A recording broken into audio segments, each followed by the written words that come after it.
अस्सलाम वालेकुम साथियों। कुरान के लफ्ज़ी तर्जुमे के पिछले एपिसोड में हमने सूरह कहफ जो कुरान की 18वीं सूरह है उसके आयत नंबर 30 तक का लफ्ज़ी तर्जुमा बयान किया था। अब हम उसके आगे का लफ्ज़ी तर्जुमा बयान करने जा रहे हैं। तो मैं शुरू करता हूँ। आऊज़ु बिल्लाहि मिनश शैतानिर रजीम, बिस्मिल्लाहिर रहमानिर रहीम। यही लोग हैं, उनके लिए हमेशगी के बागात हैं, बहती हैं उनके नीचे नहरें, उसमें उन्हें सोने के कंगन पहनाए जाएंगे और वे कपड़े पहनेंगे सब्ज़ बारीक रेशम के और दबीज़ रेशम के। उसमें वे मसहरियों पर तकिया लगाए हुए होंगे। अच्छा बदला और खूब है आरामगाह। और आप सल्लल्लाहु अलैहि वसल्लम उनके लिए दो आदमियों का हाल बयान करें। हमने उनमें से एक के लिए दो बाग बनाए अंगूरों के, और हमने उन्हें खजूरों के दरख्तों की बाड़ से घेर लिया और उनके दरमियान खेती रखी। दोनों बाग अपने फल लाएं और उस पैदावार में कुछ कमी ना करते थे, और हमने उन दोनों के दरमियान में एक नहर जारी कर दी और उसके लिए बहुत फल था। तो वे अपने साथी से बोला, मैं माल में तुझसे ज़्यादातर हूँ और आदमियों जत्थे के लिहाज से ज़्यादा बाइज़्ज़त हूँ। और वे अपने बाग में दाखिल हुआ इस हाल में कि वे अपनी जान पर जुल्म कर रहा था। वे बोला, मैं गुमान नहीं करता कि ये कभी बर्बाद होगा, और मैं गुमान नहीं करता कि क़यामत बर्पा होने वाली है, और अगर मैं अपने रब की तरफ लौटाया गया तो मैं ज़रूर इससे बेहतर लौटने की जगह पाऊँगा। उसके साथी ने उससे कहा, और वे उससे बातें कर रहा था, क्या तू उसके साथ कुफ्र करता है जिसने तुझे मिट्टी से पैदा किया, फिर नुत्फ़े से फिर उसने तुझे बनाया पूरा मर्द। लेकिन मैं कहता हूँ वही अल्लाह मेरा रब है, और मैं अपने रब के साथ किसी को शरीक नहीं करता। और क्यों ना जब तू दाखिल हुआ अपने बाग में तूने कहा, माशा अल्लाह, जो अल्लाह चाहे वही होता है, कोई कुव्वत नहीं मगर अल्लाह की दी हुई। अगर तू मुझे अपने से कमतर देखता है माल में और औलाद में, तो करीब है मेरा रब मुझे तेरे बाग से बेहतर दे, और उस तेरे बाग और आफात तो करीब है मेरा रब मुझे मेरे बाग से बेहतर दे, और उस तेरे बाग पर आफत भेजे आसमान से, फिर वे मिट्टी का चटियल मैदान होकर रह जाए, या उसका पानी खुश्क हो जाए और तू हरगिज़ ना कर सके उसको तलाश। और उसके फल आज़ाब में घेर लिए गए, और उसमें जो उसने खर्च किया था वह उस पर अपना हाथ मलता रह गया, और वह बाग अपनी छतरियों पर गिरा हुआ था। और वे कहने लगा, ए काश मैं अपने रब के साथ किसी को शरीक ना करता। और उसके लिए कोई जमात ना हुई कि अल्लाह के सिवा उसकी मदद करती, और वे बदला लेने के काबिल ना था। यहाँ इख्तियार अल्लाह बरहक के लिए है, वही बेहतर है सवाब देने में और बेहतर है बदला देने में। और आप सल्लल्लाहु अलैहि वसल्लम उनके लिए बयान करें, दुनिया की मिसाल वे ऐसे है जैसे हमने आसमान से पानी उतारा, फिर उसके ज़रिए ज़मीन का सब्ज़ा मिला जुला खूब घना उगा, फिर वे चूरा चूरा हो गया, और उसको हवाएं उड़ाती हैं, और अल्लाह हर शे पर बड़ी कुदरत रखने वाला है।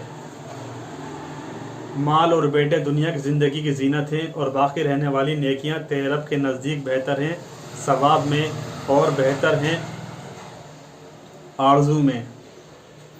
और जिस दिन हम पहाड़ चलाएंगे और तू ज़मीन को साफ मैदान देखेगा, और हम उन्हें जमा कर लेंगे, फिर हम उनमें से किसी को ना छोड़ेंगे,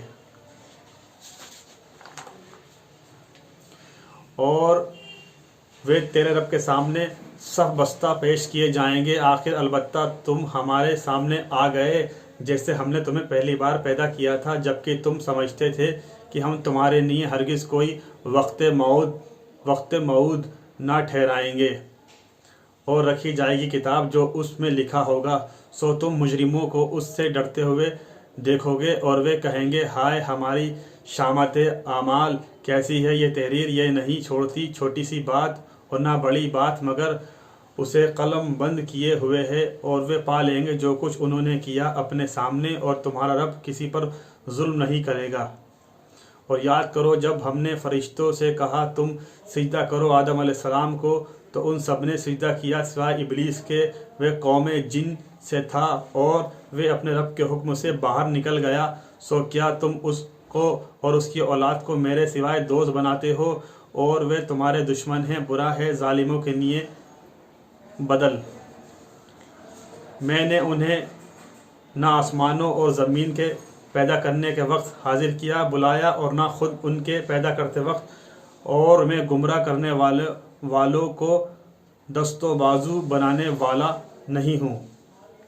اور جس دن اللہ فرمائے گا کہ بلاؤ میرے شریکوں کو جنہیں تم نے معبود گمان کیا، پس وہ انہیں پکاریں گے تو وہ جواب نہ دیں گے، اور ہم ان کے درمیان ہلاکت کی جگہ بنا دیں گے۔ اور دیکھیں گے مجرم آگ تو وہ سمجھ جائیں گے کہ وہ اس میں گرنے والے ہیں، اور وہ اسے بچ نکلنے کی کوئی راہ نہ پائیں گے۔ اور ہم نے البتہ اس قرآن میں لوگوں کے لیے پھیر پھیر کر ہر قسم کی مثالیں بیان کی ہیں، اور انسان ہر شے سے زیادہ جھگڑالو ہے، اور لوگوں کو کسی بات نے نہیں روکا کہ وہ ایمان لے آئیں جبکہ ان کے پاس ہدایت آ گئی، اور وہ اپنے رب سے بخشش مانگے، سوائے اس کے ان کے پاس پہلوں کی روش آئے یا ان کے پاس آئے سامنے کا عذاب۔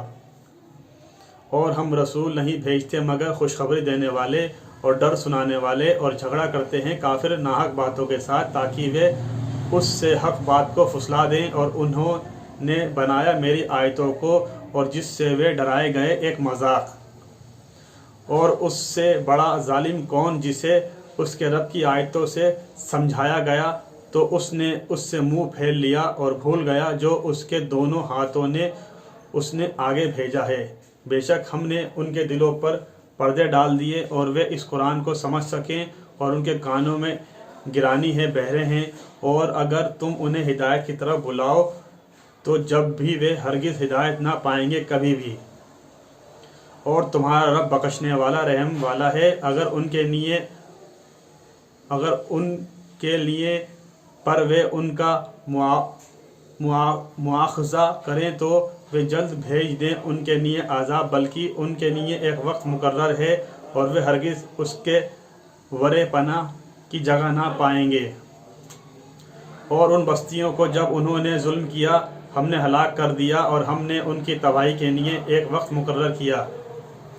اور یاد کرو جب موسیٰ علیہ السلام نے اپنے شاگرد سے کہا میں ہٹوں گا نہیں، چلتا رہوں گا یہاں تک کہ پہنچ جاؤں دو دریاؤں کے ملنے کی جگہ سنگم پر، یا میں مدت دراز چلتا رہوں گا۔ ساتھیو آج ہم نے سورہ کہف کی آیت نمبر 31 سے لے کر کے 60 تک کا لفظی ترجمہ بیان کیا، یعنی 31 سے 60 تک کا لفظی ترجمہ بیان کیا۔ انشاءاللہ اگلے ایپیسوڈ میں اس کے آگے کا لفظی ترجمہ بیان کریں گے۔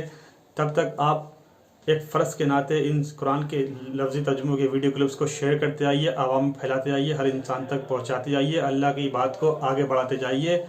اللہ تعالیٰ کہنے سننے سے زیادہ ہمیں عمل کی توفیق عطا فرمائے، اور اس کے ذریعے سے ہمارے کبیرہ صغیرہ گناہوں کو معاف فرمائے، اور اپنی رحمت، اپنی برکت، اپنی شفقت، اپنا کرم ہمارے اوپر نازل کرے۔ اس طرح آپ سے چاہتا ہوں انشاءاللہ اگلے ایپیسوڈ میں ملاقات ہوگی۔ تب تک کے لیے السلام علیکم ورحمۃ اللہ وبرکاتہ۔